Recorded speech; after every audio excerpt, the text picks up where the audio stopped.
Hi, welcome to Richard Kabili YouTube channel, and for today's tutorial, I will be teaching you on how to turn on and off previous rotor haptic in voiceover on iPhone X. But first, kindly subscribe to this channel and don't forget to hit the subscribe button and the bell to notify you for the new updates. And let's start!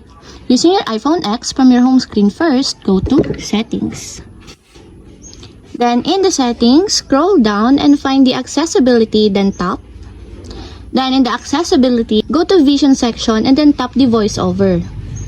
Then in the voiceover, scroll down and tap the audio. Then in the audio, tap the sound and haptics. Then after that, in the sound and haptics, scroll down and go to voiceover feedback section and then tap the previous rotor.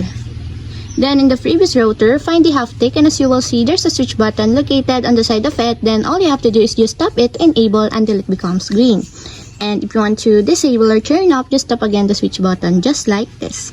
And that's it, we have successfully turned on and off previous rotor haptic and voiceover on iPhone X. If you have a question, can you comment down below, and don't forget to hit the subscribe button and the bell to notify you for the new update. And thank you for watching!